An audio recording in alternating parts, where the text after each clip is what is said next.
Adam had never imagined that the world could be so wide and so gentle at the same time, and yet, on the evening before his very first safari tour, that was exactly how it felt. The air in the small lodge where he stayed seemed softer than usual, as if even the breeze knew that tomorrow would be something special, something worth remembering for a lifetime. And while the golden light of the setting sun slipped quietly through the wooden window, Adam sat on the edge of his bed, holding a small notebook that he had promised himself he would fill with stories, not just of what he would see, but of how he would feel. He had always been curious, the kind of person who would pause to watch ants carry leaves or listen to the wind moving through trees. But this was different, because tomorrow he would step into a place he had only seen in documentaries, a place where animals roamed free and time moved slowly, like a calm river under the evening sky. Outside, somewhere in the distance, he thought he heard a low, rumbling sound, not loud or frightening, but deep and steady, like the earth breathing in its sleep, and although he wasn't sure what animal made that sound, it made his heart beat just a little faster, not with fear, but with wonder. He stood up and walked to the window, looking out at the darkening horizon, where the sky turned from soft orange to deep blue, and for a moment he imagined shapes moving far away, perhaps giraffes walking gracefully,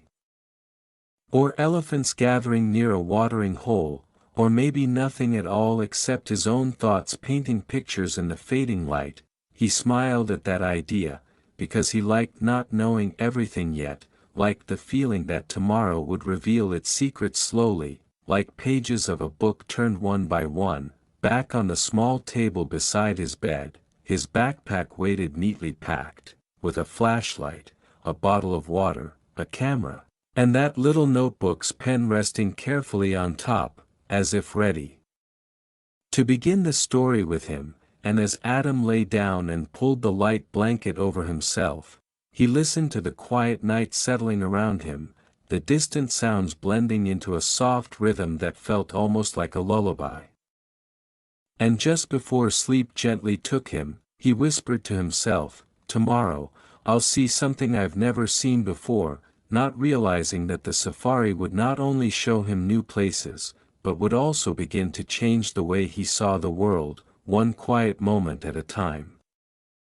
Adam woke before the sun had fully risen, not because of an alarm, but because of a gentle brightness that slowly filled the room, as if the morning itself was inviting him to open his eyes. For a moment, he stayed still under the light blanket, listening, noticing how different the world sounded compared to the night before, with soft chirping birds replacing the distant, mysterious rumble he had heard in the dark, and a calm breeze slipping through the slightly open window, carrying with it a faint, earthy scent that felt both new and strangely comforting. He sat up slowly, careful not to rush the moment, and looked outside where the sky was painted in pale shades of pink and gold.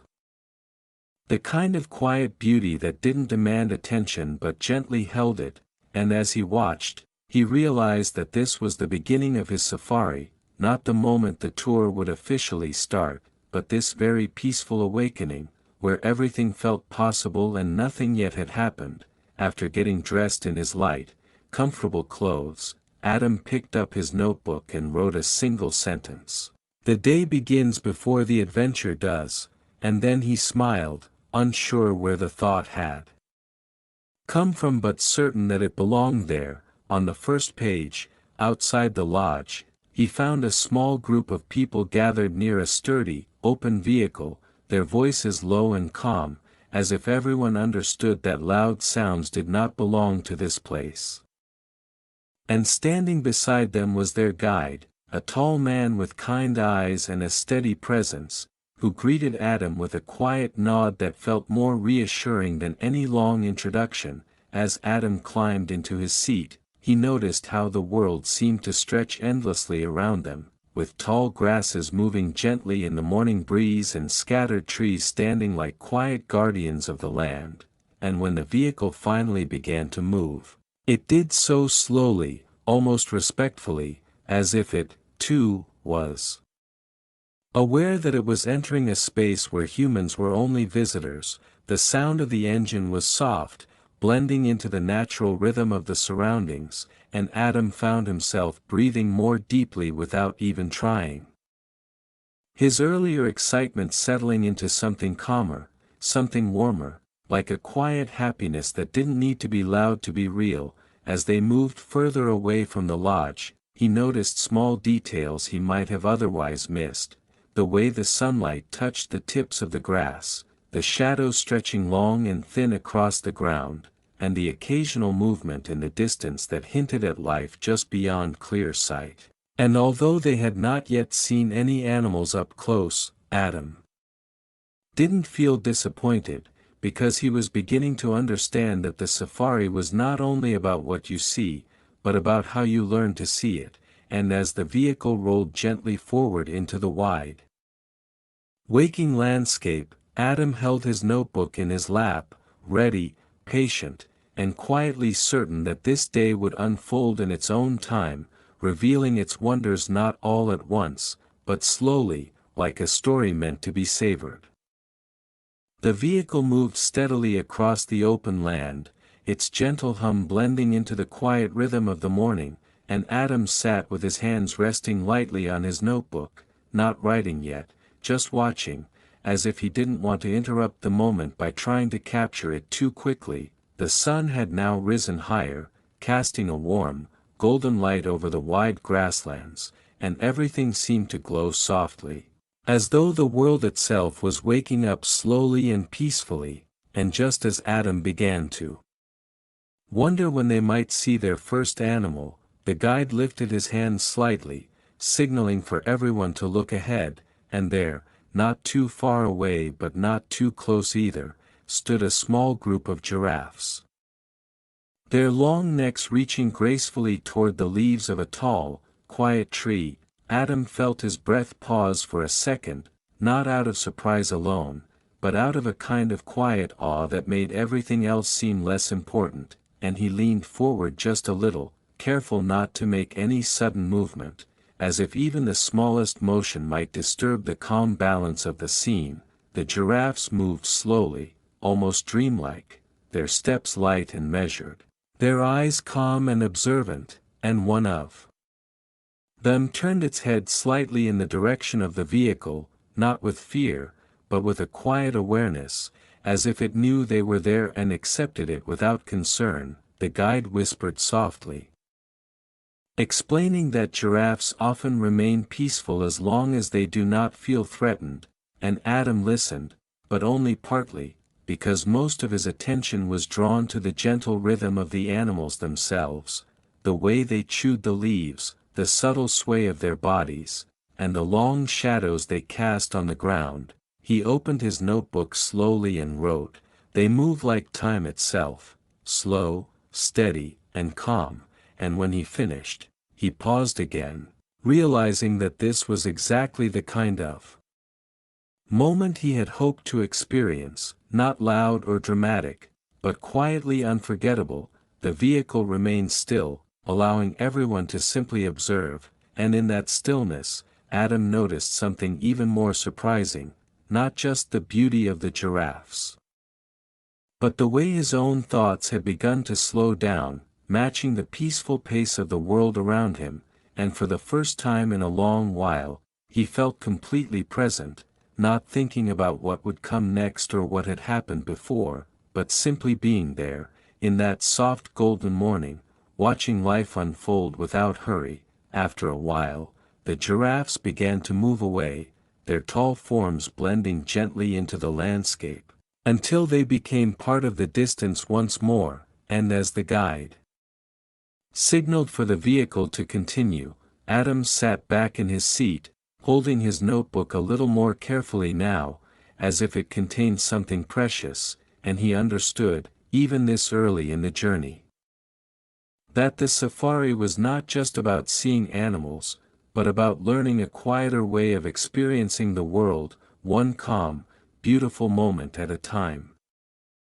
As the vehicle continued deeper into the wide, open savanna. The landscape seemed to stretch endlessly in every direction, and Adam noticed how the tall grasses moved together in the breeze, creating soft waves that looked almost like the surface of a calm ocean, rising and falling without urgency. The guide slowed the vehicle even more, as if inviting everyone to listen rather than just look, and for a while, no one spoke, because there was something peaceful in the quiet that didn't need to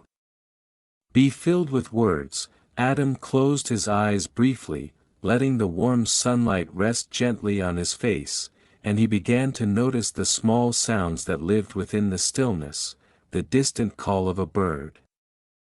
the faint rustle of grass brushing against itself, and the soft hum of life that seemed to exist everywhere, even when it could not be seen. When he opened his eyes again, he realized that the safari was teaching him something simple but important, that sometimes the most meaningful moments were not the ones you expected, but the ones that quietly arrived when you were paying attention. Just then, the guide pointed toward a patch of grass not far from the vehicle, and at first Adam saw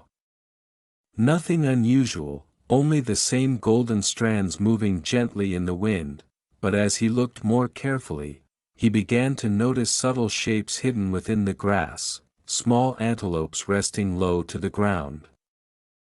their bodies blending so perfectly with their surroundings that they seemed almost invisible until you truly focused. Adam leaned forward slightly, his eyes adjusting to the details, and he felt a quiet sense of wonder at how nature could be both open and hidden at the same time, revealing its secrets only to those who were patient enough to look closely. The antelopes remained still, their ears occasionally flicking, their calm presence adding to the peaceful rhythm of the morning, and Adam found himself smiling, not because something exciting had happened, but because something gentle had been discovered. He wrote in his notebook again, "Not everything needs to stand out to be seen." And as he read the words back to himself, they felt true in a way that was hard to explain, like a thought he had always known but had only just now understood. The vehicle moved on slowly, careful not to disturb the quiet life resting within the grasslands, and as the scenery shifted subtly with each passing moment, Adam felt a growing sense of calm settle inside him, as if the wide, whispering land was teaching him to slow down, to notice more, and to appreciate the quiet beauty that often goes unseen. And while he knew there would be more animals, more sights, and more moments ahead, he also understood that this gentle stillness, this quiet connection with the land, was just as important as anything else he would experience. And perhaps even more lasting in the way it stayed with him, long after the moment itself had passed. As the sun climbed higher and the warmth of the day began to settle across the land, the vehicle gently changed direction toward a place the guide called a watering hole, a quiet gathering point where animals often came not just to drink, but to rest, to observe, and to share the same peaceful space without urgency. Adam felt a soft curiosity rise again within him, different from the excitement of earlier, calmer now, as if he had learned to approach new moments more gently. And when they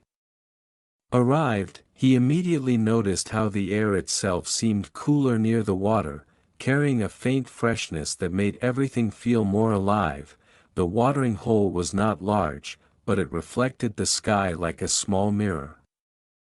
its surface moving only slightly as a light breeze passed over it, and around its edges stood several animals, each keeping a respectful distance from the others, yet all connected by the quiet need for water. Adam's eyes slowly adjusted to the scene, taking in the details one by one, and he spotted a group of zebras standing side by side, their striped patterns creating a kind of soft illusion as they shifted gently in place, while a few elephants stood farther back, their large forms calm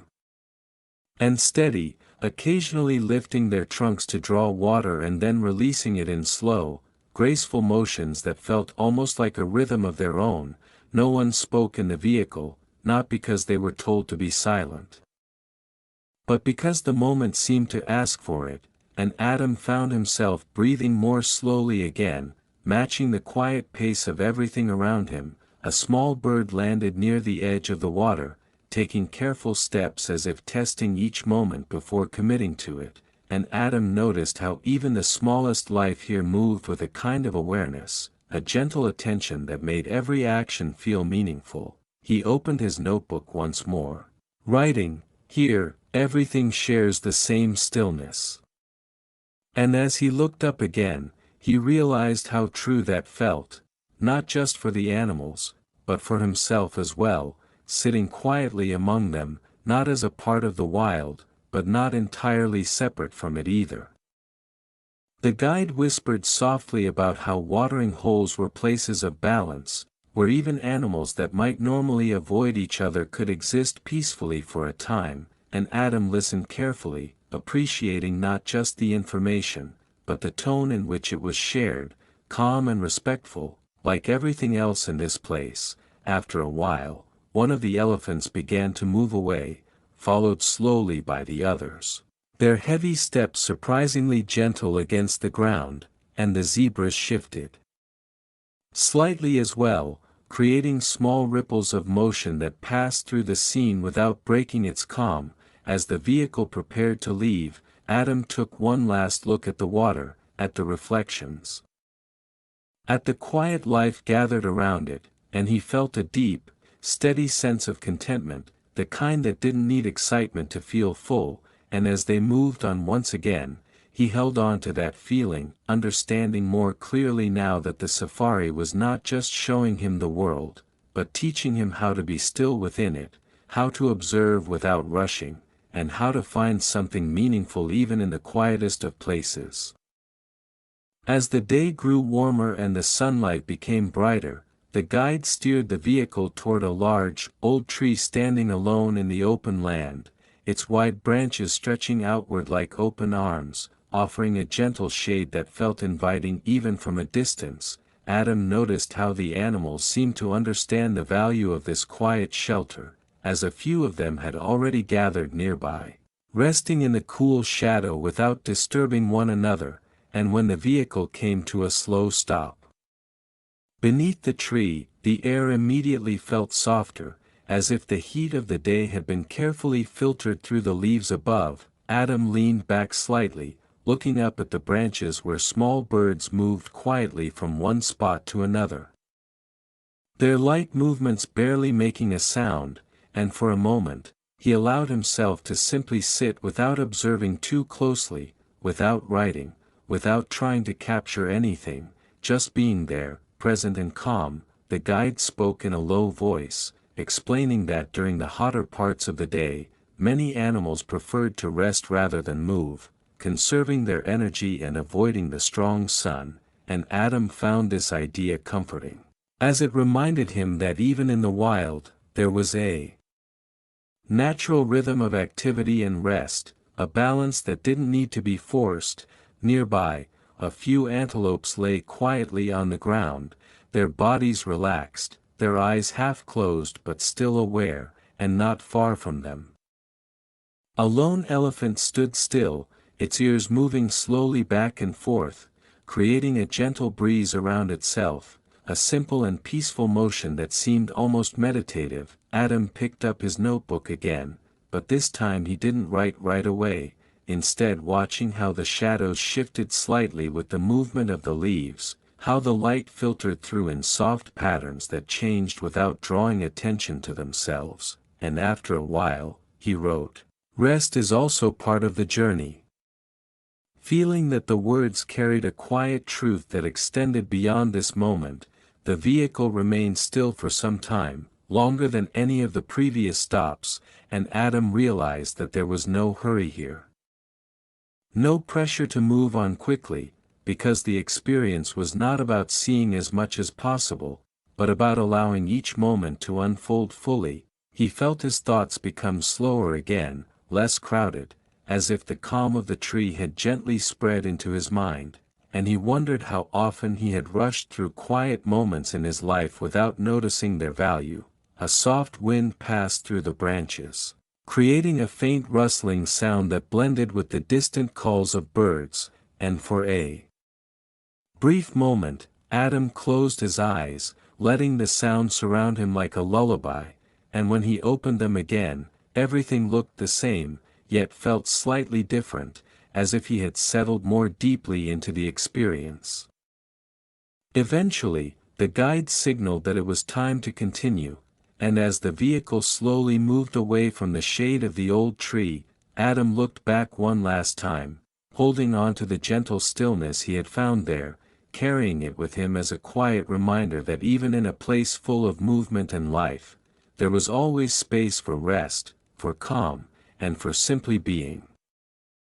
As the vehicle left the shade behind and continued across a softer stretch of land, the ground began to change in subtle ways, becoming smoother in some places and marked in others, and Adam noticed faint patterns pressed into the earth, shapes that at first looked random but slowly revealed themselves as footprints, each one telling a quiet story of something that had passed by before them. The guide slowed the vehicle once again, pointing gently to the ground, and explained in a calm voice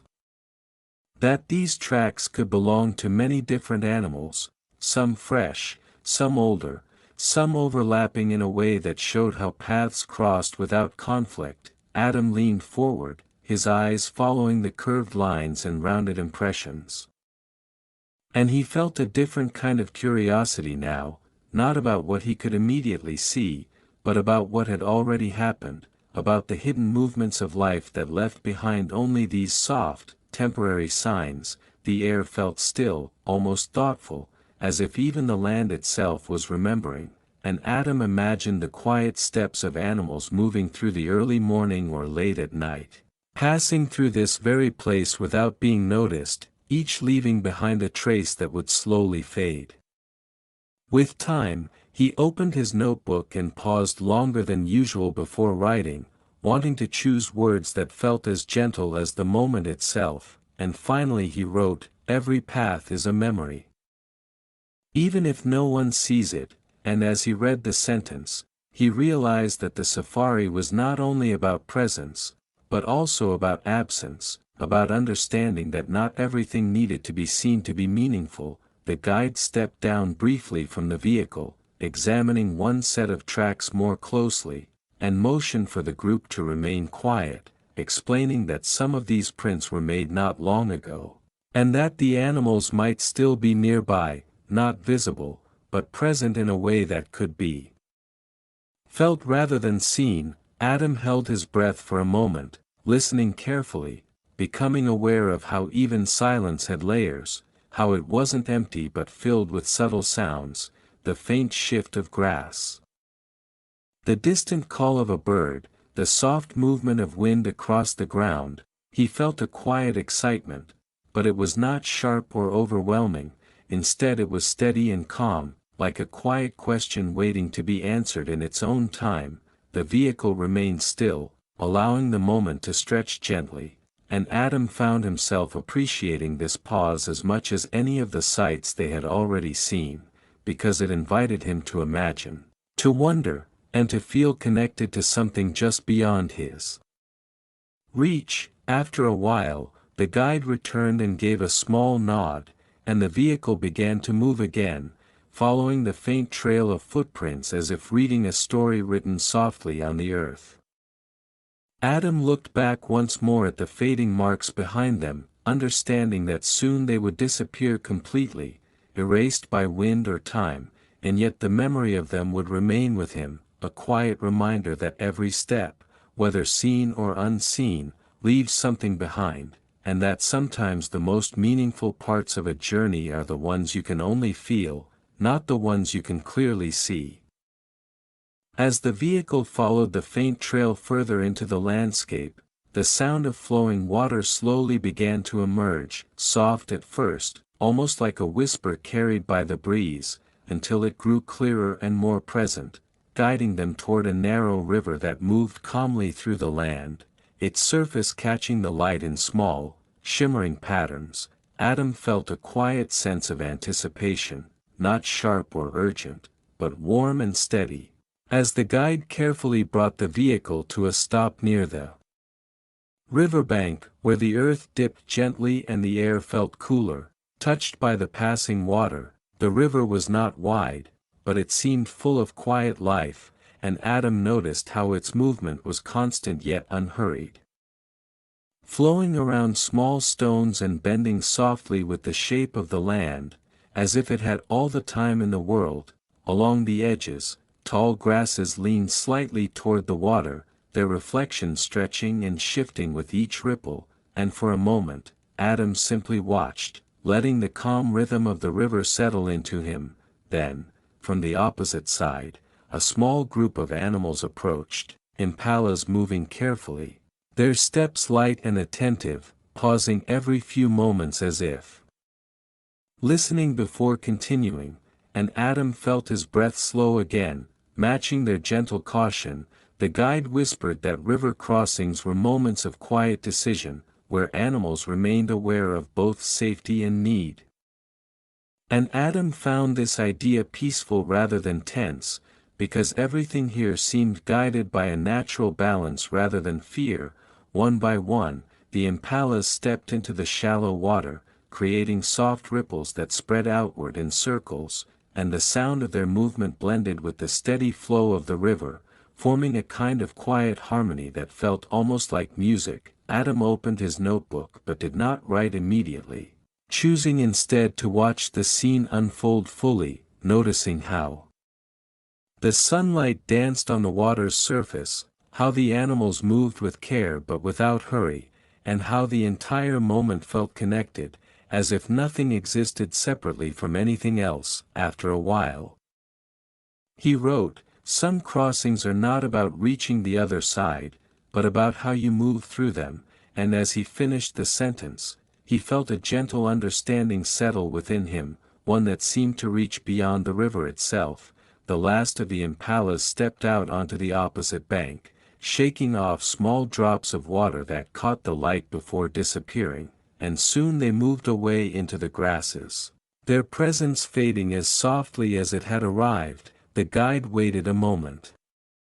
longer before guiding the vehicle slowly across the shallow part of the river, the tires creating their own gentle ripples, and as Adam looked down at the flowing water beneath them, he felt a quiet sense of connection.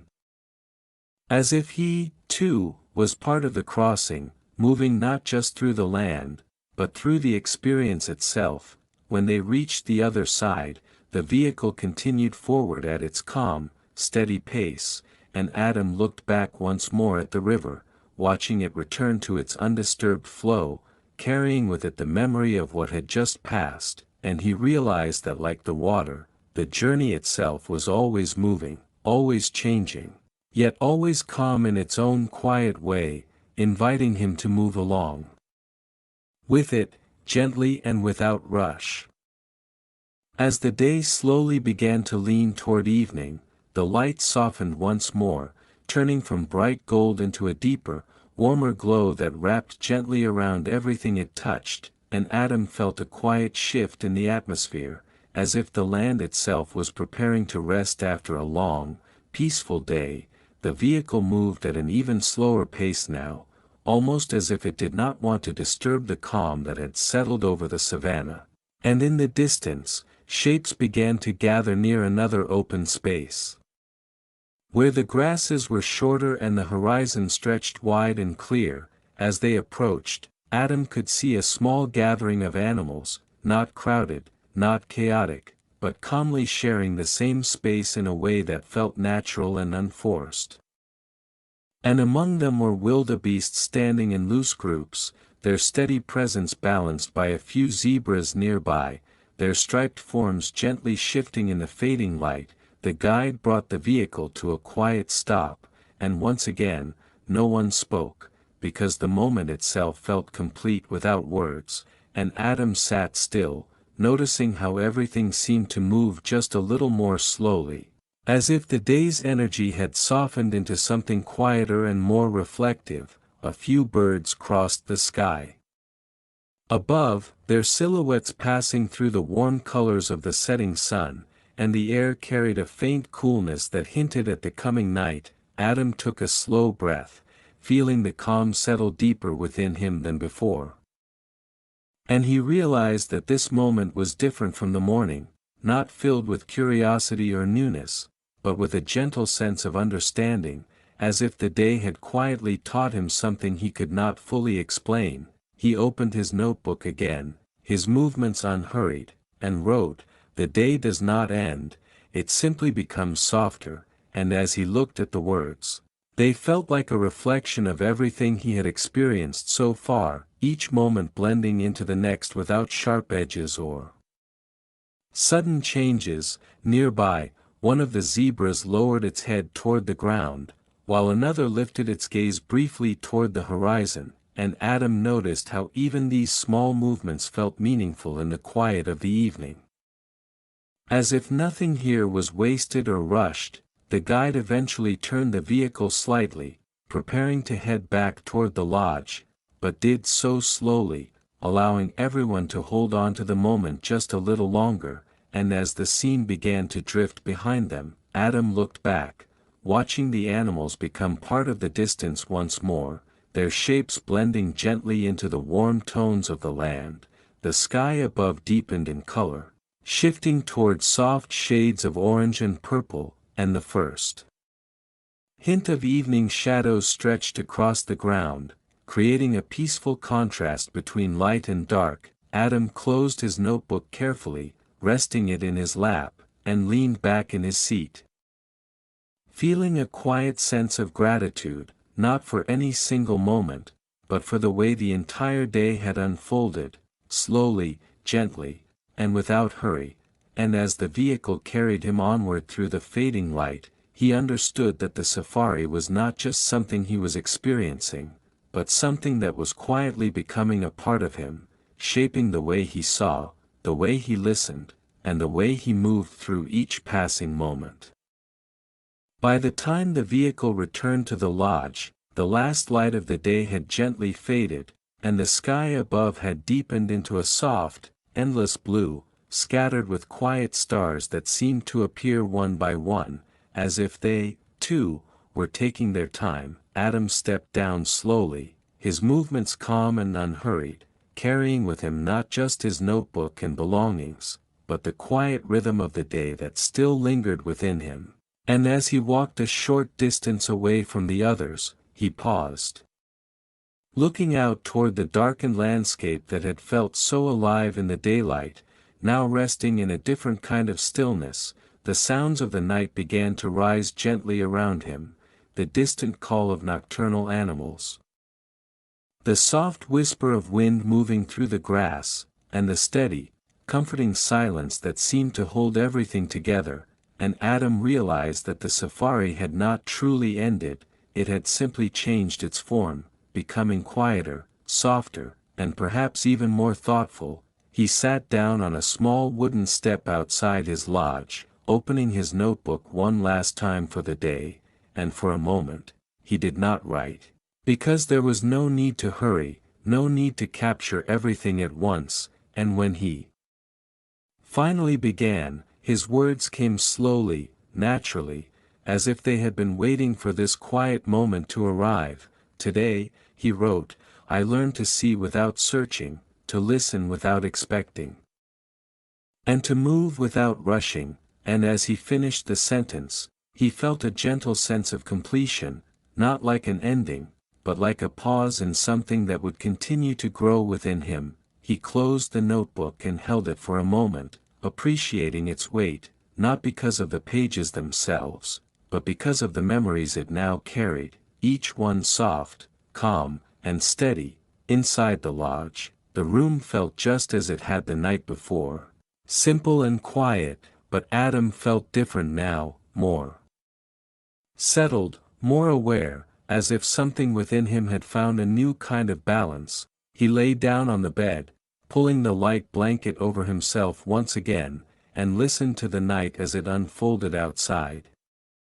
Its sounds blending into a gentle rhythm that felt familiar now, no longer mysterious, but comforting. His eyes grew heavier, not from exhaustion, but from a deep, peaceful tiredness that comes from a day well experienced, and just before sleep found him, he thought about the giraffes, the quiet grasslands, the watering place, the old tree, the footprints, the river, and the golden evening. Each moment passing through his mind like soft waves, leaving behind a calm that settled gently into his heart, and as he finally drifted into sleep, Adam understood something simple and lasting, that the safari was not only a journey through a distant land, but a quiet journey inward, one that had shown him how to slow down, how to notice, and how to carry a sense of peace into whatever would come next, long after the night had passed and the stars had faded with the morning light.